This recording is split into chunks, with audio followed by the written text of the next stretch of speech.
Film शुरू होती है और हम प्रोफेसर जोसेफ हेटर को देखते हैं जो अपने मर्सिडीज में बैठा है और एक तस्वीर देख रहा है। उस तस्वीर में 3 कुत्ते इस तरह से खड़े हैं, वह एक दूसरे के पीछे है और तीसरा उनके पीछे खड़ा है। यह देखने पर एक ट्रक स्टॉप पर आता है और ट्रक चालक शौचालय के लिए जंगल की ओर जा रहा है। प्रोफेसर जोसेफ ने अपनी बंदूक उसे निशाना बनाया। हम 2 लड़कियों को देखते हैं, उनमें से एक जेनी है और दूसरा लिंडसे है। वे दोनों संयुक्त राज्य अमेरिका से हैं, लेकिन छुट्टी के लिए जर्मनी की यात्रा की है। वे पार्टी करने के लिए क्लबों में जाना चाहते हैं और लिंडसे पार्टी के स्थान के बारे में कॉल कर रहे थे। हालांकि दोनों यात्रा करते थे, लेकिन जर्मनी के बारे में उनके पास कोई विशिष्ट विचार नहीं था। दोनों किराए की कार लेते हैं और रात में पार्टी के स्थान पर यात्रा करते हैं। पार्टी का स्थान उन्हें ज्ञात नहीं था। जंगल से गुजरना काफी दूर आता है और अपना रास्ता खो चुका है और समस्या में फंस गया है। जब जेनी वाहन का यू टर्न लेता है और उनकी कार का टायर पंचर हो जाता है, वे कार की मरम्मत सेवा को कॉल करने की कोशिश करते हैं, लेकिन यह एक जंगल है, इसलिए उनके मोबाइल पर कोई संकेत नहीं है और वे एक मुख्य सड़क पर अटक जाते हैं। जंगल के किनारे को छोड़कर इसके आसपास कोई आबादी नहीं है। वे दोनों वाहन में रहने का फैसला करते हैं और इस सड़क से गुजरने वाले किसी भी व्यक्ति से मदद लेनी चाहिए। फिर एक कार वहां से गुजरती है और वे दोनों ने उससे मदद लेने की कोशिश की। इस कार में एक बूढ़ा आदमी देखता है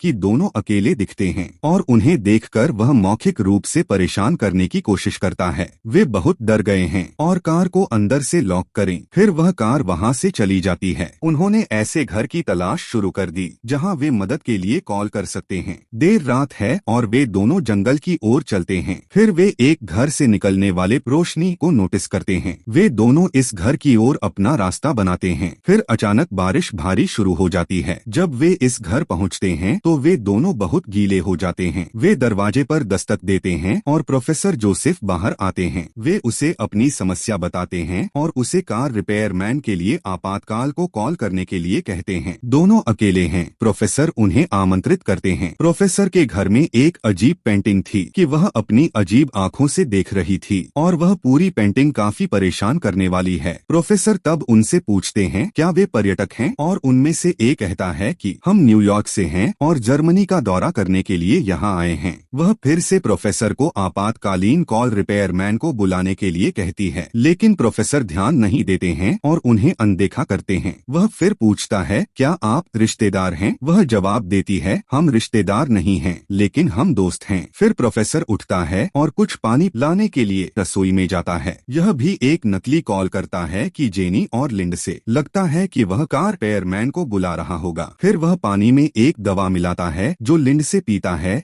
लेकिन जेनी ग्लास छोड़ देती है। यह देखकर प्रोफेसर उनके साथ बहुत बुरा व्यवहार करते हैं। फिर वह पानी को साफ करने के लिए तहखाने जाता है। तहखाने में वह एक इंजेक्शन भरता है। दूसरी ओर लिंडसे एक बेहोश स्थिति में था। दवा के प्रभाव के कारण जेनी प्रोफेसर को फिर से फोन करने के लिए कहती है, लेकिन वह मना कर देती है। फिर वह जेनी की गर्दन में उसी इंजेक्शन को इंजेक्ट करता है और वह तुरंत बेहोश हो गई है। तब प्रोफेसर नाश्ता कर रहा है और जेनी और लिंडसे खुद को प्रोफेसर की प्रयोगशाला में पाते हैं। उन्हें एहसास है कि वे बिस्तर से बंधे हैं। इन दोनों के अलावा एक आदमी है और वह ट्रक चालक है। प्रोफेसर को लैब में प्रवेश करने की आवश्यकता है। उस व्यक्ति से कहता है कि वह इस कार्य के लिए उपयुक्त नहीं है, उसे मर जाना चाहिए। फिर वह एक विष को संक्रमित करता है और जितनी जल्दी हो सके उस व्यक्ति मर जाता है। फिर उसने चालक के शरीर को अपने बगीचे में दफन कर दिया। प्रोफेसर तब एक बेहोश आदमी को उसकी कार से उतारते हुए देखा जा सकता है। वह जापान से है और वह जेनी और लिंडसे के साथ एक बिस्तर से चिपका हुआ था। वे सभी होश में आए और चिल्लाने लगे क्योंकि वे नहीं जानते थे कि प्रोफेसर उनके साथ क्या करेंगे। वह भ्रम को दूर करने के लिए प्रोफेसर जोसेफ आगे आता है और खुद को प्रोफेसर जोसेफ के रूप में पेश करता है और वह एक सर्जन है। वह एक पागल डॉक्टर थे। इसके अजीब सर्जरी एक जीवित चीजों को सिलाई कर रहा था। बहुत पहले नहीं, उन्होंने एक दूसरे के पीछे 3 कुत्तों के साथ सर्जरी की और वह पागल डॉक्टर जेनी लिंडसे और जापानी पर एक ही ऑपरेशन करने जा रहे थे क्योंकि उनकी त्वचा का ऊतक मेल खाता है। वह उन्हें ऑपरेशन विवरण के बारे में भी बता रहा था। वह पहले घुटने के स्नायुबंधन को बाहर निकालता है और उन्हें पूरी तरह से खत्म करें ताकि खड़े न हो। यहाँ विषय ए के बाद विषय बी और विषय बी के बाद विषय सी आएगा। वह अपने कूल्हे की त्वचा को उतार देगा और अपने जबड़े की त्वचा को वहाँ रखेगा और आरेख में देखे गए तीनों को कनेक्ट करें। इसलिए जब विषय ए भोजन करता है तो उसका अपशिष्ट पदार्थ विषय बी के मुंह में चले जाएंगे और यह भी विषय सी के मुंह में जाएगा। यह स्पष्ट है कि यह प्रक्रिया काफी सस्ती और घृणित है और कोई भी सी ऐसा नहीं कर सकता, क्योंकि यह डॉक्टर पागल है और वह गंदे प्रयोग करना पसंद करता है। यह मानव शरीर के साथ उनका पहला अनुभव है। सबसे पहले वह जापानी आदमी के लिए एक सुस्त इंजेक्शन इंजेक्ट करता है। यह उसे अचेतन अवस्था में कारण देता है। जेनी जोर से चिल्ला रही है और प्रोफेसर उसे एक ही इंजेक्शन देने की कोशिश करता है। इस बीच लिंडसे ने अपने दांतों के साथ रस्सी खोल दी और भाग जाता है। उसके हाथ में सुइयों को टपकने वाली सुइयां हैं जो उसकी त्वचा को खींच रही है और रक्तस्राव का कारण बन रही है। वह एक कमरे में जाती है और उसका दरवाजा बंद कर देती है, लेकिन प्रोफेसर वहां पहुंचे और उस कमरे की खिड़की को तोड़ दिया। लिंडसे भी वहां से भाग जाता है और एक पूल में गिर जाता है। प्रोफेसर भी वहां आता है और सभी पूल को ढक्कन के साथ कवर करता है। फिर अचानक बिजली बंद हो जाती है। डार्कनेस का लाभ उठाते हुए लिंडसे भाग जाता है। वह प्रोफेसर की प्रयोगशाला में जाती है और अपने दोस्त जेनी की रस्सी खोलती है। इंजेक्शन के कारण जेनी बेहोश है। वह जेनी को वहां से ले जाती है और उसे बाहर लाती है, लेकिन प्रोफेसर भी वहां आते हैं। उसने उसे एक ही इंजेक्शन भी दिया और लिंडसे अब बेहोश भी है। फिर वह दोनों को उठाता है और लैब में लाता है। फिर वह ऑपरेशन शुरू करता है। पहले वह विषय के स्नायुबंधन और दांतों को बाहर लाता है। फिर वह अपने शरीर को चिह्नित करने के लिए मार्कर का उपयोग करता है। फिर अपने कूल्हे और चेहरे की खाल को हटा देता है और एक लंबे समय से ऑपरेशन अंत करता है। फिर कुछ दिनों बाद प्रोफेसर को पीते समय दिखाया जाता है और उसके सामने उसके मानव सेंटीपीड को जमीन पर रखा गया है। उनके घाव अभी तक ठीक नहीं हुए हैं और प्रोफेसर उन्हें एक साथ खड़े होने के लिए मजबूर करने की कोशिश करता है। वे इस तरह से जुड़े हुए हैं कि सबसे आगे जापानी आदमी है, मध्य लिंडसे है, जेनी अंत में है। वे दर्द महसूस कर रहे हैं, लेकिन प्रोफेसर उन्हें जबरन खड़े करके एक तस्वीर बनाते हैं। फिर वह उन्हें एक दर्पण दिखाता है और उन्होंने कहा कि उनकी हालत देखकर लगातार रोते हुए कहा। वह उन्हें एक पिंजरे के भीतर सीमित करता है और उन्हें ऐसा मानता है जैसे कि वे जानवर थे, और यह बात कई दिनों तक आगे बढ़ती है। वह जापानी पुरुषों को कुत्तों की तरह खाने के लिए मजबूर करता है। प्रोफेसर फिर से जापानी आदमी जबड़े को तोड़ते हैं। फिर हम देखते हैं कि प्रोफेसर उनके साथ बहुत बुरा व्यवहार कर रहे हैं और उन्हें बाहर ले जाते हैं। तब जापानी को शौचालय जाने की जरूरत है। अस्वीकृति पर उसका मानव कचरा लिंडसे के मुहाने में चला जाता है। लिंडसे को इसे निगलना है। यह सोच में भी देखने में एक गंदी प्रक्रिया थी। प्रोफेसर उनकी चिकित्सा स्थिति की जांच करता है, जो दर्शाता है कि जापानी ठीक है, लेकिन लिंडसे ने कब्ज की है क्योंकि वह इस आदमी की मानवीय कचरे को पचाने नहीं कर रही है। दूसरी ओर जेनी को अपने शरीर के लिए कोई भोजन या बिजली स्रोत नहीं मिल रहा है क्योंकि उसने कुछ नहीं खाया और कमजोर हो रही थी। उसके घाव अभी भी ताजा हैं और वह जल्द ही मर रही है। प्रोफेसर जेनी को स्थानांतरित करने के लिए सोचते हैं। इस बीच दरवाजे पर अचानक दस्तक दिखाई देती है और हम दो पुलिस अधिकारियों को देखते हैं। पुलिस जेनी और लिंडसे को खोजने के लिए वहां आती है। वे कई दिनों तक गायब हो गए। उनकी कार प्रोफेसर के घर से दूरी पर थी। प्रोफेसर उन्हें बताता है कि वह एक डॉक्टर है और वह इतना व्यस्त है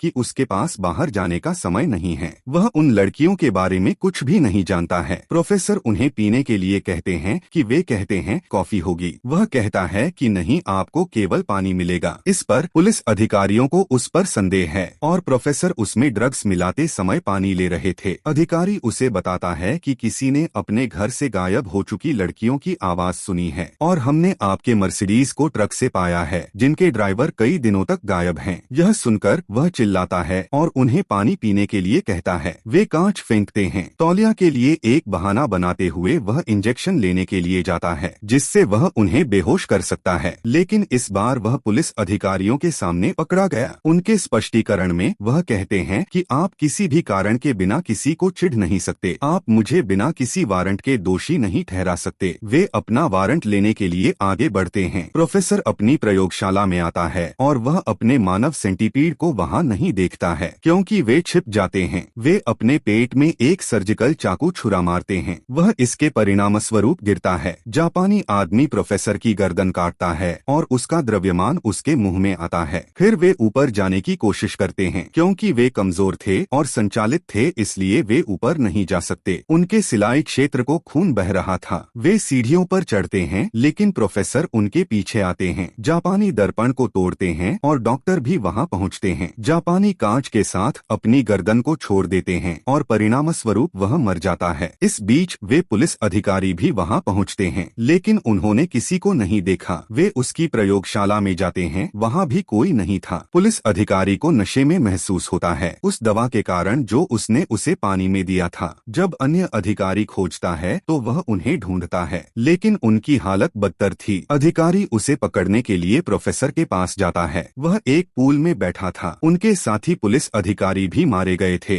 फिर वह पुलिस अधिकारी की पिस्तौल के साथ दूसरे पुलिस अधिकारी को गोली मारता है। बदले में पुलिस अधिकारी ने प्रोफेसर जोसेफ को भी गोली मार दी। वे दोनों मर जाते हैं और डॉक्टर भी। सेंटीपीड के अलावा कुछ भी नहीं बचा था। यह एक पागल डॉक्टर का एक सस्ता प्रयोग था। फिल्म समाप्त होती है।